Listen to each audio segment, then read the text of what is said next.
사람과 결혼을 하죠.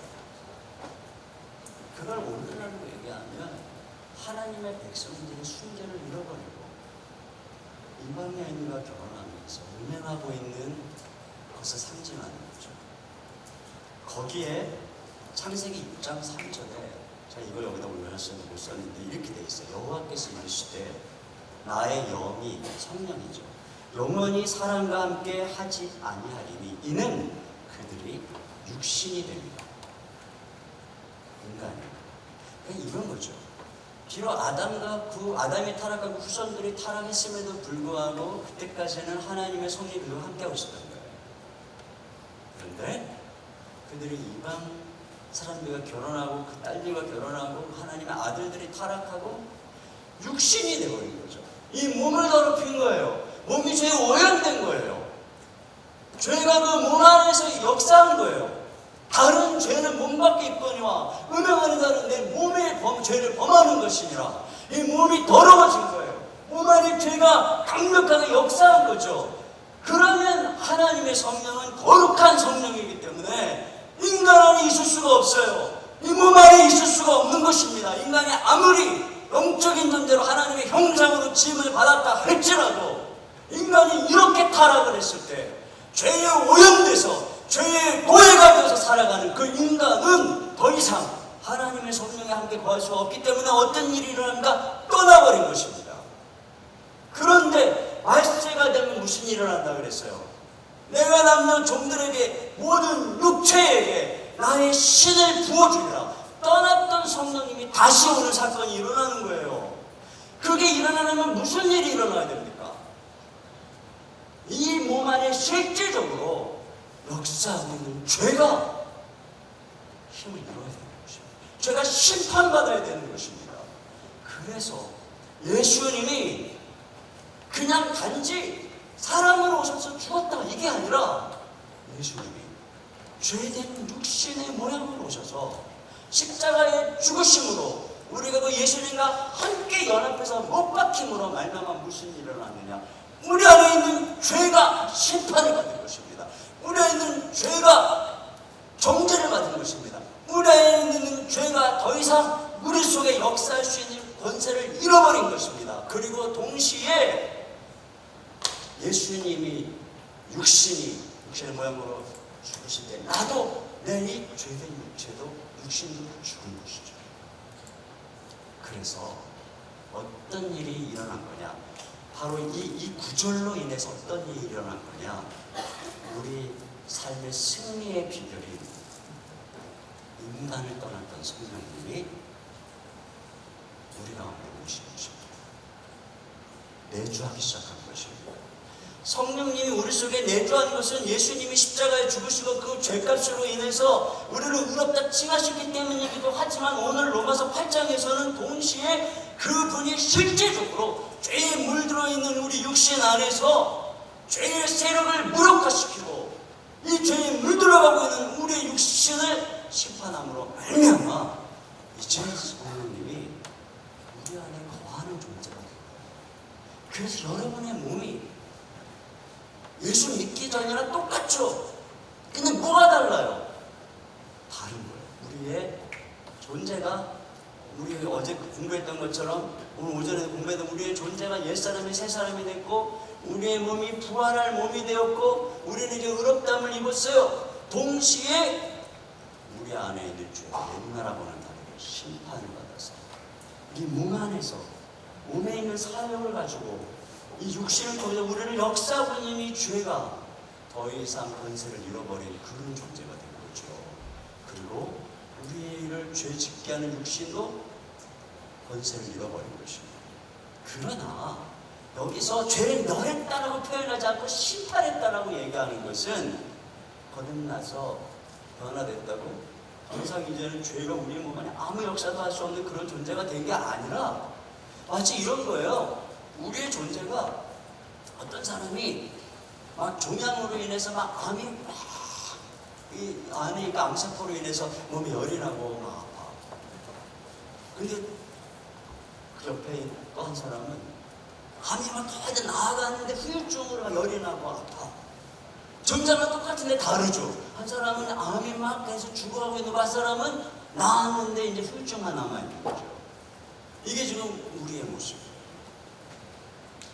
그러나 우리가 다시 이전의 삶을 살아가면 암이 재발할 수 있는 것처럼 우리가 몸을 입고 있는 동안에는 다시 우리가 육신을 따라가면 그 육신을 따르는 것을 통해서 죄의 세력이 다시 우리 가운데 슬금슬금 이런 거예요. 죄가 권세를 잃어버렸다는 거는 합법적 권세를 잃어버린 거예요.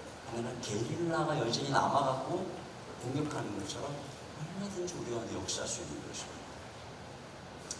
핵심은 이거예요. 어쨌든 우리가 바뀌었어요. 어떻게 바뀌었냐?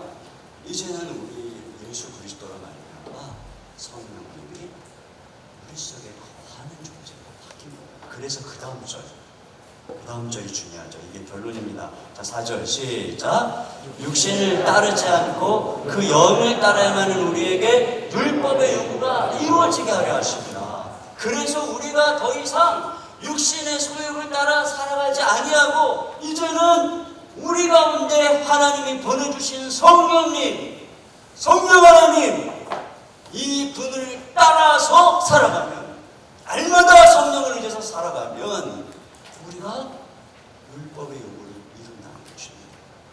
그래서 1절 2절 그러므로 이제 그리스도 예수 안에 있는 자에게는 결코 정죄함이 없나니 이는 생명의 성령의 법이 죄와 사망의 법에서 너를 해방하였습니다. 이게 실제적으로 이루어지는 것이죠. 우리의 삶이 실제적으로 거룩하게 죄를 이기고 이 몸을 거룩하게 순종하는 존재로, 그래서 우리 주님이 말세에 남녀 종들에게 성령을 부어주시고 그 성령의 능력으로 말미암아 더 이상 우리가 죄에 빠져서 살아가는 존재가 아니라 거룩하게 빚어지고 예수님을 닮아가고 이 몸으로 하나님의 영광으로 살아갈 수 있는 그런 존재가 된다는 것입니다. 이게 중요한 핵심이에요. 물론 여러분이 다 알고 있는 거죠. 근데 여러분, 우리가 답만 딱 쓰면 그 답이 어떤 도식에서 나왔는지를 알아야 응용을 할 수 있는 거잖아요. 맞아. 성령님이 우리 안에 어떻게 거하시게 됐고, 그래서 모든 것이 다 예수님의 십자가와 구원의 능력 가운데 있는 거예요. 그래서 이제 그 다음부터 성령님이 우리 안에서 어떤 일들을 하시고 어떻게 우리를 도와서 결국에는 우리로 하여금 하나님의 상속자로 영광스럽게 영화스러운 모습에까지 나아가게 하는 것이 이제 이 뒤에 나오는 부분이에요. 이걸 얘기하기에는 지금 시간이 짧죠. 그래서 이제 여기서 마무리하고 이제 내일 그 다음 5절부터 이 정말 중요한 이 부분을 나눌 겁니다. 근데 여기서 한 가지 꼭 기억해야 되는 거, 여러분, 성령님이 결국은 최종적 해답입니다. 우리가 아무리 하나님 말씀을 알고 교회 생활을 해도 이렇게 하나님께서 우리에게 당신의 방법으로 보내주신 성령 하나님에 대해서 여러분은 의지하고 성령 하나님을 의지해서 살아가는 법을 모른다면 아무리 교회를 다니고 예수를 믿어도 전부 죄에 질 수밖에 없는 것입니다. 죄를 이길 수 있는 유일한 방법은 하나밖에 없어요. 생명의 성령의 법이 죄와 사망의 법에서 도덕도 할 수 없고 율법도 할 수 없고 말씀을 아무리 읽고 깨달아도 그렇게 살 수 없었던 우리를 그렇게 살 수 있도록 우리 안에서 역사하셔서 그 성령님이 우리로 하여금 예수님을 닮아가도록 모든 성령을 통해서 예수님을 바라보고 예수님을 사모하고 예수님을 따라서 성령의 아름다운 열매를 맺어서 그분의 형상으로 빚어져가요. 능력을 베풀어 주시고 기도를 가르쳐 주시고 모든 고난을 이기고 그렇게 성령께서 역사해서 결국은 우리 몸을 영광스럽게 부활시켜서 저 하늘에 이르게 하는 거예요. 바로 이 일을 하시는 게 성령이십니다. 그래서 하나님이 우리를 선택하고 예정하시고 예수님이 우리에게 모든 구속의 값을 지불하시고 성령님이 그것을 이루기 위해서 저와 여러분 안에 와 계신 거예요. 이걸 교리적으로만 알지 말고 이걸 실제적으로 이런 일이 우리에게 일어났고 우리의 몸이 그런 몸이라는 거예요. 저 세상 사람들의 몸하고는 차원이 다른 몸이라는 거예요. 성령님이 실제로 거하는 몸인 거예요.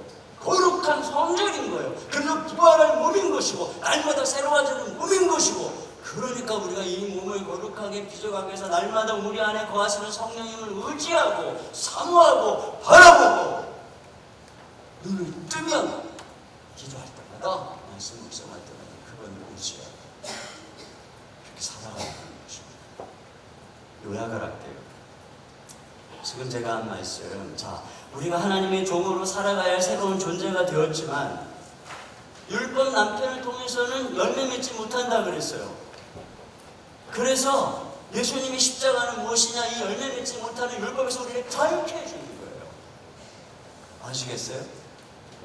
왜 그리 열매 맺지 못하게 합니까? 그러면 우리는 뭐 율법 폐기론자가 되게 하려고? 아니에요.